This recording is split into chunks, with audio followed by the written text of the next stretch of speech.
El sistema que alguna vez latió con miles de voces y máquinas ahora era un mapa de huesos de metal. Crucers convertidos en arrecifes, estaciones retorcidas como árboles petrificados, rutas de comercio borradas por una llamarada que nadie quería nombrar.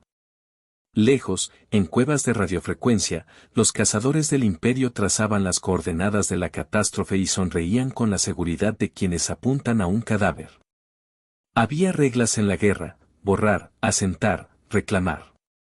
Nadie en su lógica suponía que algo tan orgánico y frágil como la vida humana pudiera sobrevivir a un choque que fracturó una luna en 1000 piezas. Los alienígenas movían brazos mecánicos, desplegaban sondas, sus herramientas hablaban el lenguaje de la precisión. Subieron entre restos, verificación tras verificación, como abriendo tumbas en cadena. Las lecturas térmicas devolvían vacío. Hasta que una sonda regresó con sonido, un pulso de calor pequeño, rítmico, localizado entre las placas dobladas de un carguero civil. Un improbable signo de vida. La orden viajó: investigar. Nadie esperaba emociones. Lo que fue sorpresa se tornó curiosidad científica. Un error de interpretación que costaría mucho. El comandante humano, conocido entre su gente como la marca de un pasado lleno de derrotas y decisiones imposibles, estaba despierto aún. Había sobrevivido donde los mapas decían muerto. No porque un plan perfecto hubiera funcionado, sino por obstinación, por esa mezcla de orgullo y desesperación que llevan quienes han perdido a todo. Sus manos conocían cada curva de las viejas naves, sus movimientos eran memoria, soldaduras improvisadas, cultivos en frascos, una radio con antena arreglada para captar viejas canciones de lluvia de la tierra. No podía ser héroe, no le interesaba el heroísmo. Solo quería que los suyos respiraran un día más. El primer contacto fue silencioso. Una patrulla alienígena se aproximó a la superficie, sus botas magnéticas raspando el esqueleto de un transbordador. Su bioluminiscencia iluminó las costillas retorcidas del metal con un resplandor azul verdoso. Dieron señales humanas, marcas de tránsito hechas con carbón, una lámpara de aceite colgando de un puente, un pequeño menhir de objetos rotos que alguien había erguido como ícono de memoria. El equipo alienígena no sintió piedad, apenas curiosidad. Por eso no entendieron cuando algo se movió entre la oscuridad, un humano que emergió como un fantasma, con ojos de alguien que había visto demasiados atardeceres. El humano no gritó. El humano no suplicó. Se mostró. Esa simple acción fue una anomalía, la presencia de alguien vivo en medio de la total destrucción quebró protocolos, desconcertó sensores. Un casco golpeado, la insignia corroída, la expresión endurecida por pérdidas, y una mano tendida hacia el suelo, buscando algo que quizás solo era una piedra o quizá era un ancla para seguir existiendo. Uno de los cazadores del imperio transmitió la imagen como curiosidad, otro la interpretó como riesgo. El imperio ordenó retirada temporal, había que investigar, catalogar, decidir. La noticia viajó por ondas. Un signo vital humano prohibido había sido detectado. En los salones de comando, hubo frases rápidas, risas contenidas, la extinción confirmada era una victoria, pero una supervivencia era un problema estratégico. Humanidad, decían los archivos, era un término para describir una especie que había colapsado en mitos. La idea de un remanente vivo despertó viejos temores, la implacabilidad de lo imprevisible. En la oscuridad del refugio humano, el comandante escuchó el viento que atravesaba las grietas como una vieja nota musical. Su gente dormía con ojos cerrados y recuerdos abiertos, algunos soñaban con lluvia, otros con ciudades que no existían más. El comandante tomó una foto arrugada, la imagen era de alguien que ya no estaba. Al tocarla, la memoria se le coló como un dolor tibio, la risa del hijo en un parque, el sabor de una fruta que ya no crecía, la mano que una vez sostuvo la suya en la noche. Esas memorias no eran lujo, eran combustible. Recordar le daba razones para seguir. El movimiento alienígena no era simple búsqueda. Eran expertos en asimetría, Sabían que una especie que se creía muerta debía ser extinguida por completo para evitar leyendas que se convertirían en resistencia. La idea de dejar un sobreviviente era sinónimo de futuras revanchas. Y aún así, nadie estaba preparado para lo que verían cuando bajaran a la llanura. El primer contacto visual terminó con un intercambio de decisiones invisibles. Los alienígenas enviaron drones mínimos, la humanidad respondió con trampas mínimas, una línea de espejos que devolvía la luz en ángulos que confundían los sensores, un pequeño generador que explotó como una flor eléctrica, sacudiendo la estructura de un escaneo. Nada épico, nada digno de un libro de tácticas, solo pequeñas astucias nacidas del hambre de vivir. Fue suficiente para que la patrulla alienígena retrocediera, y que el Imperio decidiera enviar un equipo más grande, científicos, comandantes. Había que saber qué era eso que lograba sobrevivir del improbable. El frío del espacio se hacía presente, la osadía humana brillaba como humo en la nieve. La cámara se aleja y ve la escena como si fuera un pequeño insecto en la vastedad. Nadie en la galaxia, pensaron, tenía razones para creer que la tosca supervivencia humana pudiera transformarse en algo más. Y sin embargo, en la piel curtida del comandante, en la forma en que la gente cantaba canciones rotas, había algo que los aparatos no podían medir, una decisión moral para seguir. El Imperio aún no lo sabía. El universo contuvo el aliento. El silencio se volvió un grito entre las estrellas. La noticia de una señal humana se propagó como aceite en agua, manchas que cambian forma y parecen multiplicarse. Los archivos del Imperio se abrieron y comenzaron a escupir fragmentos de la vieja historia. La humanidad había pasado por guerras internas, por pandemias, por cataclismos ecológicos. Sus relatos estaban salpicados de gloria y ruina. Para los alienígenas, la humanidad era un capítulo interesante, un fenómeno de imprevisibilidad que podía estudiarse con distancia académica. Para algunos dentro del Imperio, era una excusa para eliminar cualquier posibilidad de resurgencia. Mientras tanto, en el planeta, la comunidad humana reorganizaba su vida alrededor de lo posible. Habían convertido un hangar en un vivero, las luces de emergencia pintaban rostros de padres y ancianos que no hablaban de grandes planes sino de tareas minúsculas, reparar una cerradura, sembrar una semilla en una cápsula, traducir un mapa de estrellas que ya no correspondía. La comandante estaba en el centro de ese ritmo, no era líder por mandato sino por constancia. Había memoria en su nombre, porque era de los pocos que recordaban cómo eran los puertos espaciales, cómo funcionaban las compuertas, cómo se debía coser una cámara de aire. Su tripulación era pequeña y diversa, ex-ingenieros, artesanos, un médico con manos que temblaban a veces, un joven que guardaba una vieja cinta con sonidos de lluvia como un tesoro. La vida ahí se sostenía con rituales nuevos. Cada noche, a la hora de las estrellas, uno de los ancianos encendía una luz que flotaba sobre la plaza improvisada. Era un acto tan simbólico como práctico. Para mantener la moral y marcar el ritmo de los días que pasaban. Entre ellos crecían historias de viejas ciudades, mercados inundados por luces, la sensación de caminar bajo lluvia caliente, el olor de pan recién hecho. Esos recuerdos eran pequeños fuegos. A unos más jóvenes, nacidos después del choque, aprendían palabra por palabra las historias como si fueran mapas. Los alienígenas desplegaron un satélite de barrido alto. Sus sensores escudriñaron el planeta con la confianza de quien cree en estadísticas, detectaron patrones de vida, audio intermitente, un leve campo magnético artificial. Se ordenó establecer una base avanzada para controlar la región. Era un paso lógico. Pero el Imperio no contaba con la capacidad humana de transformar lo que parecía escaso en ventaja, escondites entre escombros, túneles de ventilación disfrazados por redes.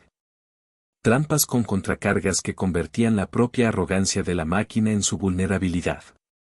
Esa semana, una patrulla alienígena sobrevoló la llanura con luces largas.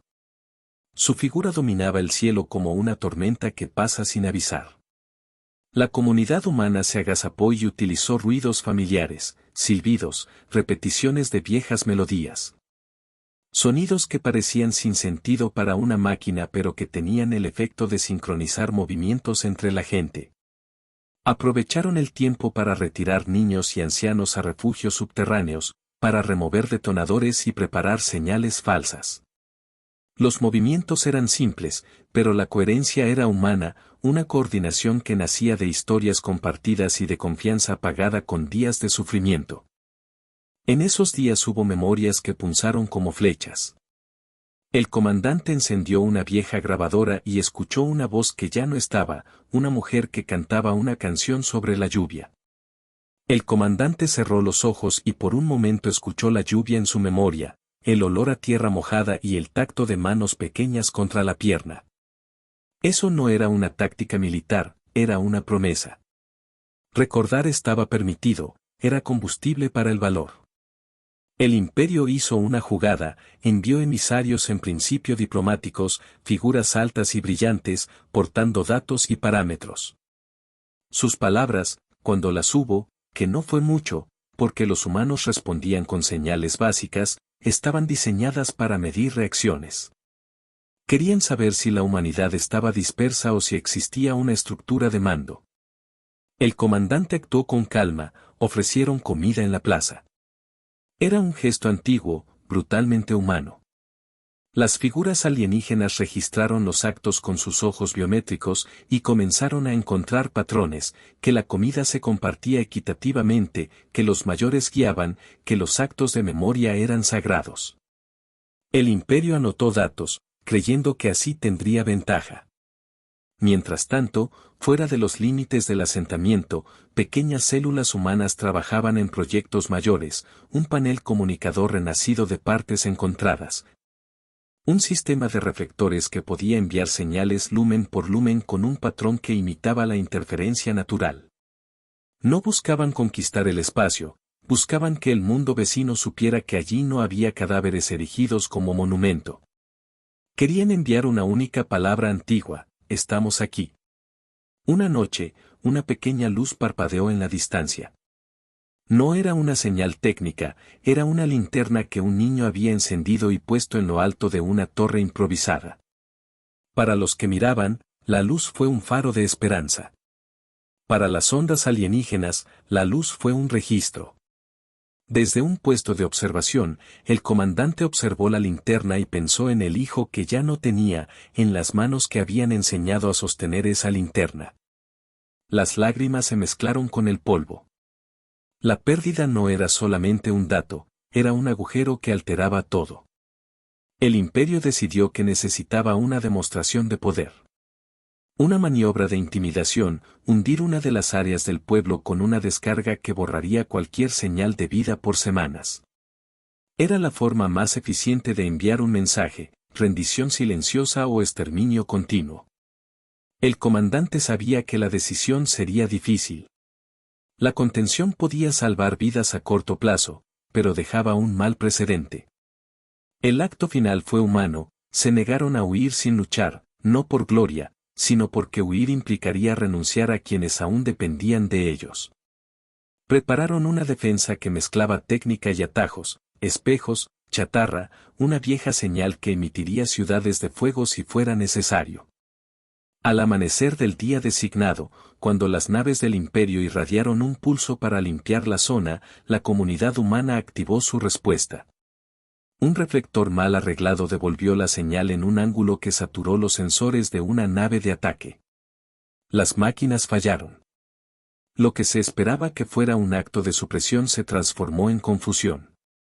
En la confusión humana encontró su oportunidad. Pequeñas unidades se movieron, no para matar, sino para sembrar mensajes, para dejar pruebas de vida en lugares que los alienígenas pasarían por alto. No pedían la paz completa, pedían un futuro donde sus hijos pudieran contar historias en algún sitio más allá de un refugio. El imperio no estaba preparado para esa mezcla de humildad y desafío.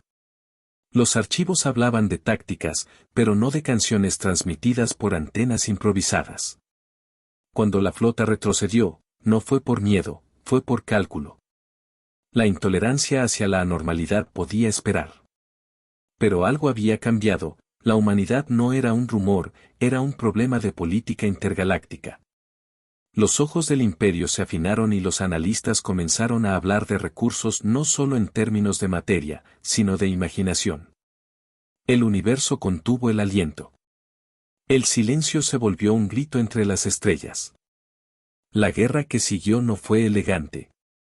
Fue una serie de episodios brutales marcados por sacrificios que olían a hierro y jabón. El imperio desplegó escuadrones con la intención fría de aplastar. Las tácticas humanas eran burdas por fuera y sofisticadas por dentro, conos de espejos que reflejaban las coordenadas de ataque hacia naves amigas. Cargas curvas que explotaban por dentro y dejaban puertas abiertas en armaduras que jamás se habían imaginado vulnerables. Había ingenio en la escasez y una disciplina nacida del dolor compartido. El comandante orquestó pequeñas operaciones con la precisión de quien conoce la anatomía del lugar. Se movía entre su gente con la calma de quien ha hecho cuentas con la muerte una y otra vez, sus decisiones eran medidas en pérdidas aceptables y en futuros posibles. Cuando asignaba a alguien a una misión, lo hacía con la seguridad de que el día siguiente podía no llegar. No era crueldad, era economía emocional para preservar la mayor cantidad de vida posible. En los momentos más oscuros, recordaba la voz de su compañero que había caído en el primer choque.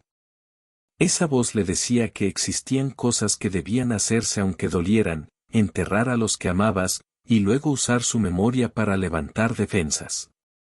Una noche cayeron bombas de pulso sobre un barrio donde los niños dormían. El lugar quedó en penumbras. La luz volvió con el horror de cuerpos heridos, con la tarea de curar a los que quedaban. El médico sostuvo la mano de una mujer que había perdido a su hermano y murmuró palabras que no eran prácticas, pero que servían para anclar: estamos aquí. La pérdida se sintió en la piel como una niebla. Las historias que alimentaban la moral se volvieron más urgentes, más íntimas. La gente empezó a cantar más, a recordar más fuerte la textura de las cosas que sostenían. La nostalgia se convirtió en escudo. En ese vaivén, surgieron actos de pura humanidad convertidos en armas.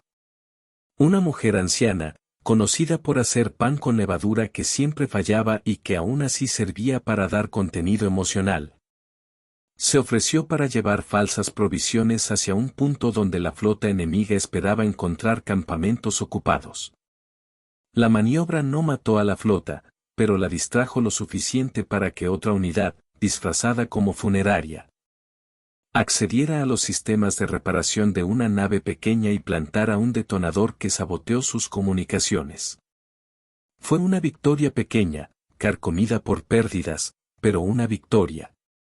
La tensión aumentó cuando la flota enemiga realizó un asalto directo a la zona de comunicación humana. Querían cortar la voz que tanteaba el espacio, además de aplastar los nexos sociales que mantenían la resistencia. El comandante eligió un plan de alto riesgo: detonar la matriz de propulsión de un carguero averiado para crear una nube plasma que quemaría los sensores de la flota enemiga por minutos críticos. Era un plan de sacrificio técnico. El carguero, con los corazones de varias familias dentro, se convertiría en señuelo. La decisión partió el asentamiento. Algunos exigieron alternativa, otros la aceptaron como inevitable. La comandante cargó la responsabilidad como quien carga una herida. Mientras preparaban la maniobra, el comandante encontró un objeto entre los restos, una pequeña rana de plástico, sucia, con una grieta en la espalda. Un niño la había conservado entre las ropas. El comandante la sostuvo y recordó la lluvia, la voz de la mujer que cantaba. En ese instante se prometió que si algo debía desaparecer, sería bajo una causa que permitiera que otros siguieran contando historias.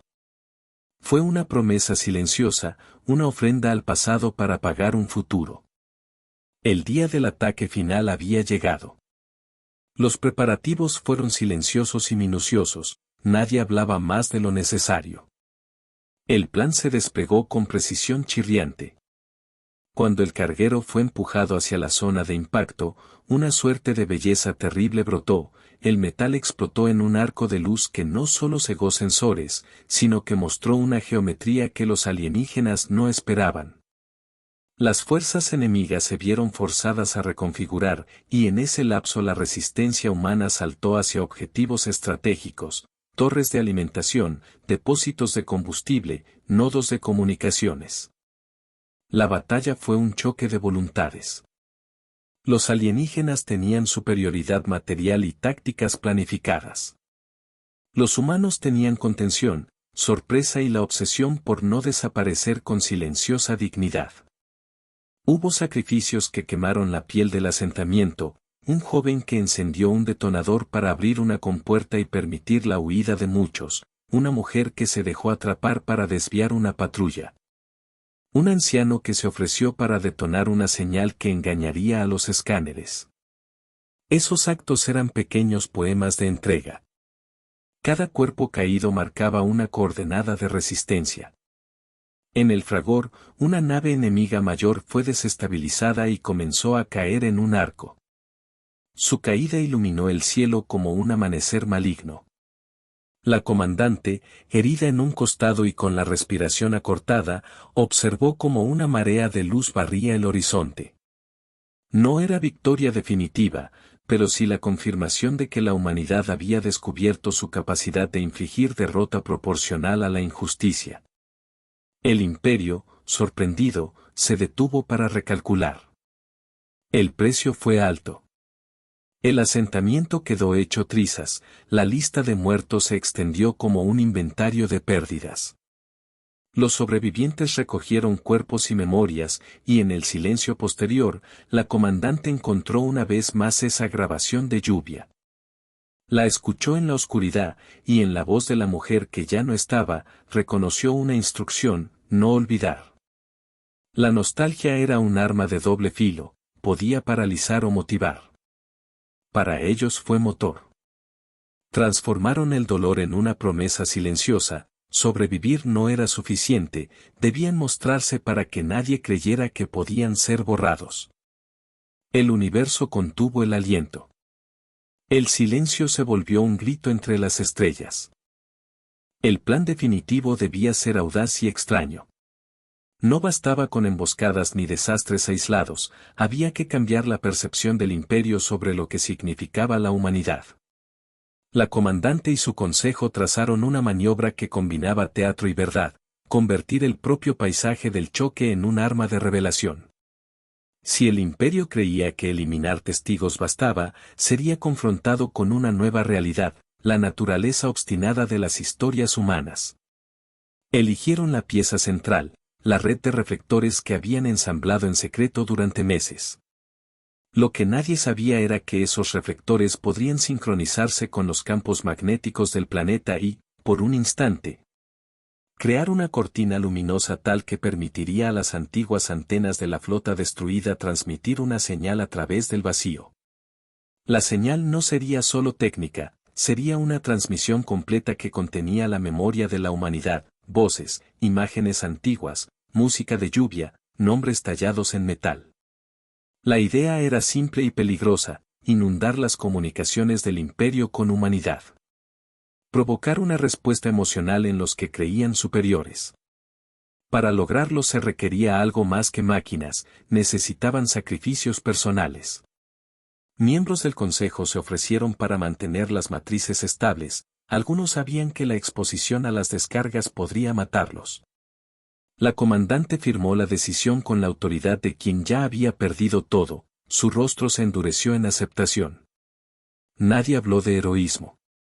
Había un sentido de destino colectivo: si iban a desaparecer, lo harían mostrándose en su totalidad. Era una apuesta contra la historia del silencio. La noche del gran encendido fue una catarsis visual. Los reflectores abrieron como pétalos metálicos, la atmósfera se llenó de luz que no había conocido desde antes del choque. Las antenas recobraron voz y comenzaron a transmitir. En el otro lado de la guerra, los monitores de comando alienígenas se llenaron de imágenes incoherentes: caras humanas, risas, canciones antiguas, voces diciendo nombres de lugares que parecían mitos. Las transmisiones penetraron no solo sensores sino aquello que los técnicos no podían cuantificar: curiosidad, sorpresa, la sensación de mirar a un ser que no solo construía máquinas sino que tenía historias que valían la pena. La reacción fue inmediata y desconcertante. Un grupo de analistas dentro del imperio comenzó a cuestionar la moralidad de la operación. Otros, furiosos por lo que consideraron manipulación, ordenaron la supresión inmediata. Las órdenes se superpusieron y el comando se fracturó. Mientras tanto, en la superficie, la comunidad humana activó una variedad de señuelos, proyecciones de antiguos rituales, canciones al viento, nombres leídos en voz alta para que constara. Era como si toda la humanidad reuniera sus recuerdos en una sola noche para declarar: existimos. Cuando la flota principal se acercó para acabar con lo que todavía consideraban un nido rebelde, se encontraron con algo que no esperaban. Las naves ingresaron a una trampa de luz y sonido que alteró sus sistemas. Más importante, en los transistores y en los archivos de memoria de esas naves, las transmisiones empezaron a resonar de forma analógica. Los pilotos alienígenas, los oficiales, los expertos en estrategia, comenzaron a escuchar. Las viejas canciones humanas no eran técnicas, eran historias que tocaban algo que el imperio había ignorado: la posibilidad de dolor y memoria en sus propias filas. En algunas cápsulas, el espectador alienígena miró las imágenes y recordó una pérdida propia; en otras, el hallazgo se asumió como amenaza. En medio del caos, la comandante lideró la operación final, una pequeña nave recuperada, pintada con signos improvisados. Se elevó entre la tormenta de luz y se precipitó hacia la megacorpora alienígena que servía de cuartel. No buscaban destruirla por completo, buscaban exponer, dejar un testigo. Una maniobra de precisión los condujo al corazón del mando enemigo, donde las defensas estaban temporalmente comprometidas por la sobrecarga informativa. El impacto fue devastador en el sentido simbólico, una muestra de carne humana, de voluntad, frente a la maquinaria imperial. El resultado fue inmediato: la flota se paralizó por confusión y por la reacción humana que ahora aparecía omnipresente en los sistemas. Los alienígenas no esperaban poesía ni luto, esperaban orden y cumplimiento. Ver la humanidad como un collage de memorias activas y nombres removió el arcón de certezas. La comandante, herida y cubierta de hollín, emergió entre la ruina como una figura que los archivos tratarían de clasificar durante siglos. Para ella, no había triunfo personal, había la sensación clara de que algo profundo había cambiado. El imperio, por primera vez, estaba obligado a mirar la resolución humana a los ojos. No fue una victoria sin costo. La transmisión consumió recursos, murieron quienes mantuvieron la matriz. Se perdieron vidas que ahora eran nombres transmitidos a través del vacío, pero esa pérdida no fue en vano. La transmisión quedó registrada en los núcleos de la flota; arqueólogos del futuro estudiarían los fragmentos y entenderían la composición de una especie que se negaba a desaparecer. El planeta quedó en ruinas, pero la idea de los humanos se propagó como eco. A la distancia, observadores alienígenas, algunos con ojos húmedos, presenciaron la enérgica exhibición humana. No fue amor lo que sintieron, ni tampoco entendimiento completo. Fue la súbita e ineludible percepción de que aquello que habían subestimado era un factor real en la ecuación galáctica.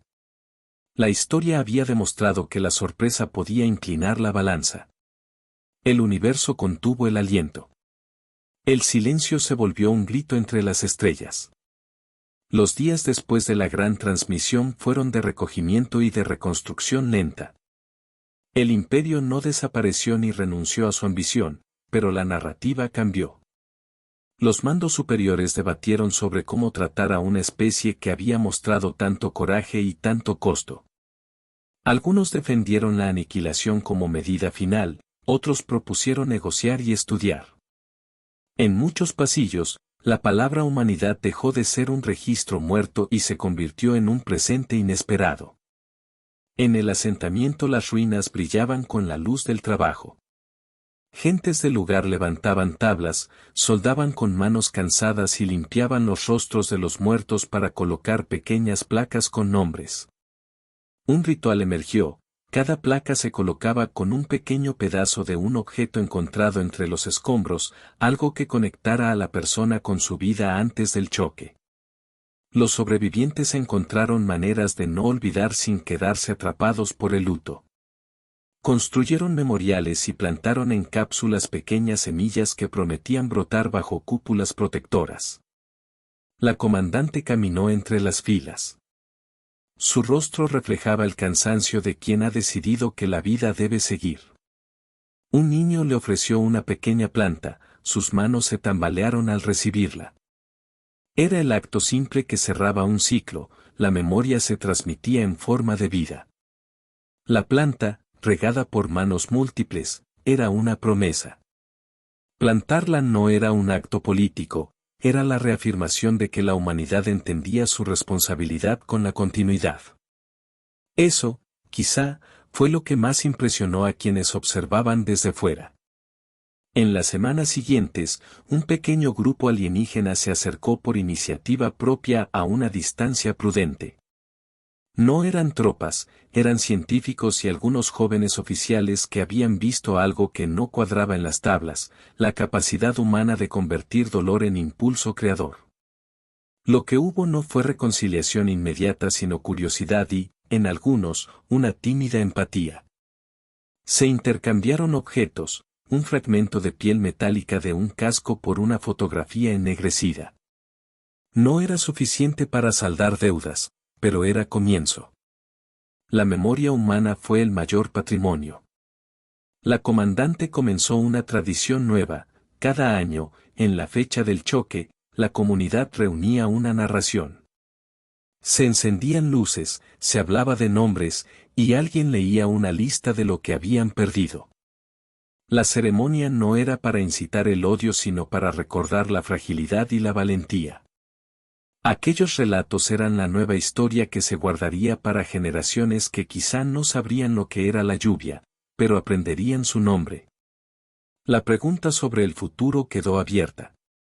¿La humanidad buscaría expandirse de nuevo o se conformaría con ser un faro que iluminara a otros?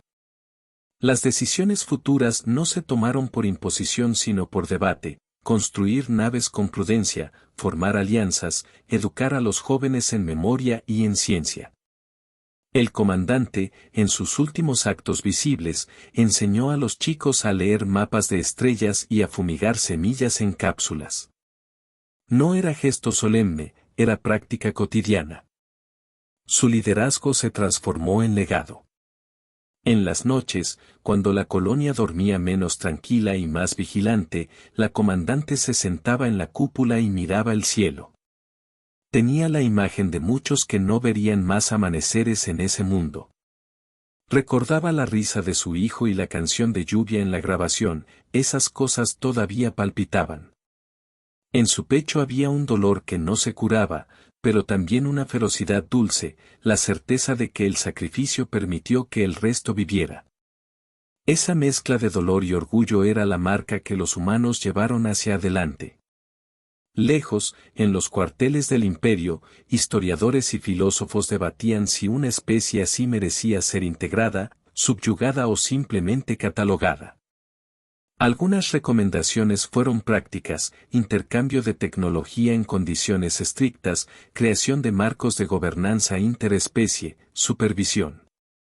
Pero no faltaron voces que propusieron un enfoque distinto, hablar, preguntarse, y reconocer que la historia de la galaxia no podía escribirse sin que nuevas voces la reconfiguraran. La humanidad había enseñado una lección evidente, las historias importan. En la última escena, el asentamiento organiza un ritual simple. Los niños colocan placas y semillas alrededor de una estructura que alguna vez fue un casco de nave destruida. La comandante sostiene la mano del niño que plantó la pequeña brotación semanas atrás. Bajo la cúpula protectora, la planta se yergue como signo de persistencia. El comandante mira al cielo. No hay grandes discursos finales, no hay promesas universales, Solo un silencio compartido y la sensación de que la historia continúa. Los alienígenas recordarán esa noche en que una transmisión desató dudas. Algunos guardarán la lección como estrategia, otros como motivo para comprender. La humanidad no se convirtió inmediatamente en un imperio, se convirtió en un nombre difícil de ignorar. Habían venido para borrar un planeta y se encontraron con una especie que sobrevivía, recordaba y respondía. No se rindieron. No se adaptaron para ser iguales. Crearon una nueva narrativa, resistir no era perjudicial, era una afirmación. El universo contuvo el aliento. Los humanos no rezan. Actúan. Años más tarde, los niños que plantaron las primeras semillas caminaron hacia naves pequeñas. No para conquistar, sino para llevar historias. La comandante, ya vieja, observó cómo su pueblo enviaba emisarios al cosmos con la voz de los vivos y la memoria de los muertos. El choque que intentó borrarlo se convirtió en la historia que los definió. La humanidad no había esperado perdón ni reconocimiento, había esperado la oportunidad de existir. They came for a planet, but awakened a species that would write its own legend.